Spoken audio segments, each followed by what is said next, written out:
Hello, my darlings. Hello, tribe. My name is Natalie, and I would like to welcome you to the Chili Tribe production. Hi, how you doing? Are you good? Are you fantastic? I'm super excited to be here today. Thank you guys for joining me once again. If you're new here, I would love to say welcome. And I'm using C. I dey use one eye to the call of I'm never subscribe. Now, no, na safe. Now, always they come this channel to watch us, but yet I never just like to just click that subscribe button. Please subscribe, oh, please subscribe so you get notifications from us every time we post a new video. Please help us grow our subscribers. Okay, today I'm going to be talking about what are we talking about? Too much talk gone in my head, I don't forget. Okay, today we're going to be talking about frequent questions that have been asked over the years in baking. I've been baking for a very long time, not really long, but a long time since I started baking professionally in 2016. But before that, I've just been baking for friends and family. So over the years, I've been asked various questions about baking from friends, family, Instagram, people from Instagram, especially for pot pan and plate, and just like random questions about baking. So, and also I also googled like frequent questions being asked about baking on Instagram, and actually they're actually the same questions that people are still asking. So I said, okay, why don't I just like do a short video, talk about most of these questions that we asked, so it can help you. I wish I had someone that actually put me through when I started baking, but unfortunately I did it on my own. I had to watch various videos on YouTube, just to learn as much as I could. So I wish I had someone telling me, oh, salted butter is this, or salted butter is that, don't do it like this, do it like that. This is what self-rising flour is about. But unfortunately, I didn't have anybody telling me most of all these things. So the first question is, what is salted and unsalted butter? So this is funny. A few years ago, I was at Ikeja City Mall, just passing through that pizza section where you get butter, yogurt, and the rest. And I was passing through when I came across a lady, and she stopped me and was like, hi sister, please, what's the difference between the salt and unsalted butter? Now I was feeling like a boss, like, hey man, they asked me question, hey, and I was like, okay, what do you want to use it for? Because obviously that's the first question you ask. What do you want to use the butter for? And she was like, I want to use it for baking. I was like, oh, okay. I said, okay, so you know what? I would recommend you use the unsalted butter. Because the unsalted butter, there's no salt in it, and you can adjust your salt. You can add the amount of salt that you need. Like you are following the recipe, and the recipe calls for a teaspoon of salt, and you are using that exact recipe, that exact amount of salt that the recipe calls for. But when you're using salted butter, there's already salt in the butter. So you have to cut down on the salt, and you have to adjust. You don't know if it's going to be too salty if you use the 1/4 teaspoon of salt, or you cut down. So it's just so much work. But yet again, if you don't have unsalted butter in your house and you have just salted butter, go ahead and use the salted butter. Just add a pinch of it. But yet again, unsalted butter is always good. Now, let me break this down. Since in Nigeria here, we are known for using margarine mostly. Now, most of these margarines that you get, Napa, Rhoda, and Kings, I think all of them say, because everyone I've come across, there is salt in it, because it's meant for baking and cooking at the same time. So it's salted. Do you understand? So most times I have to like just add a pinch of salt, and other times I don't even use salt in it, because the butter, I found out that the butter is already very salty. So why am I adding salt? Except I want to just add plenty of salt inside my baked beans. So I've answered that question now. So the next one is, Natalie, what is a stick of butter? Now, a stick of butter is just the American version of saying it's half cup of butter. It's just Oyibo people's style of saying stick of butter. Here is just half cup of butter. So don't be scared. I know you see it in your recipe, and the recipe calls for a stick of butter. It's just half cup of butter. So the next question is, what is self-rising flour?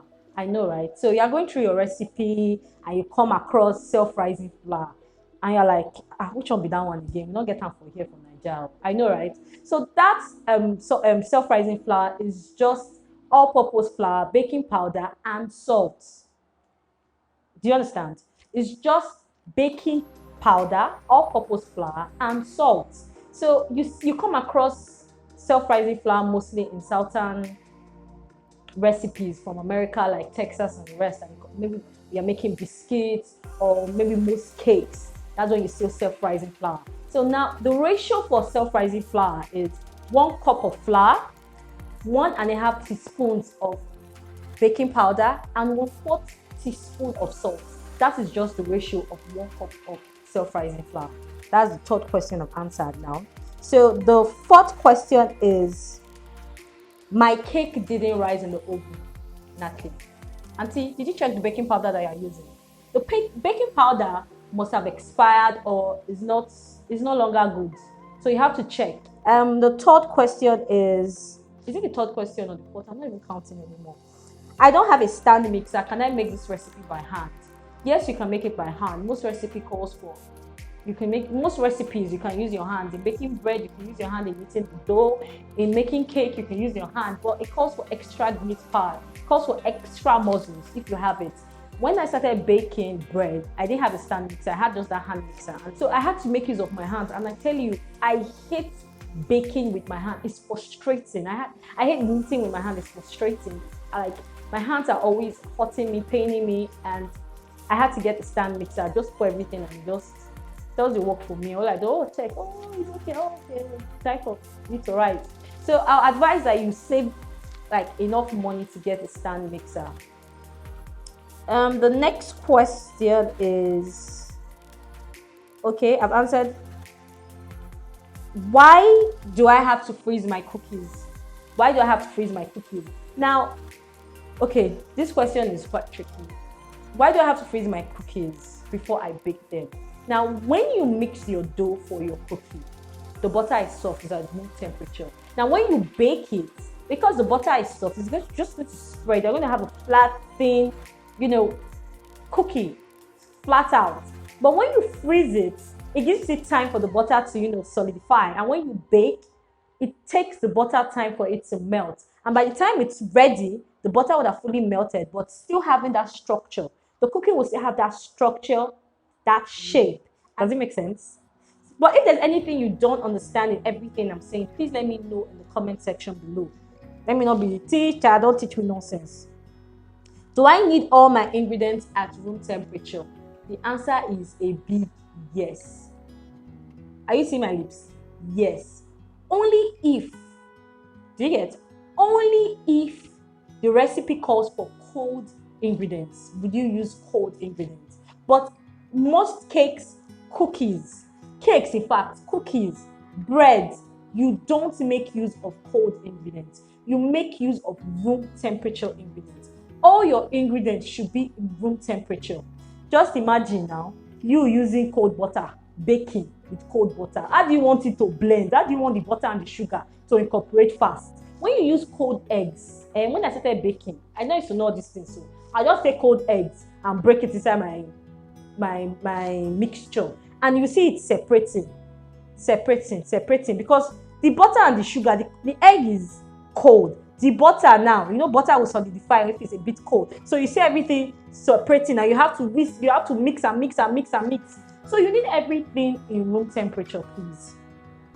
So the next question is, what oil can I use to bake? I advise you use neutral oil that doesn't have a strong flavor, oil that will not compete with your baked goods. Just neutral, like vegetable oil. You can use that in baking. What do I substitute egg with? So if I don't want egg in my recipe, I might substitute it with Greek yogurt or condensed milk. Yeah, that's what I used to substitute my eggs with. Can I make this recipe ahead of time? Yes, you can, depending on the recipe that you're making. Like I said, cookies, you can freeze them, put them in the fridge. When you're ready to just roll them on a log, when you're ready to bake with them, just slice them up and just put them in your sheet. The same thing with meat pies. You can freeze your meat pies, just put them in the zip bag, put them in the freezer. When you're ready, bring them out and bake them. Bread is fantastic. Put it in the fridge, it develops more flavor that way. So depending on the recipe, like I said, you can make them ahead of time and just put them, you can put the dough in the freezer, and when you're ready, just bring them out and bake it. Yes, I've answered everything. So yeah, if you have any more questions you want to ask me, please leave comments below. Ask me the questions. I would love to answer your questions. Any questions at all you have, let me know. I would really answer them for you. So thank you for joining me in another episode of the Chili Tribe production. Thank you. My name is Natalie, and I'll see you here again next time. Bye.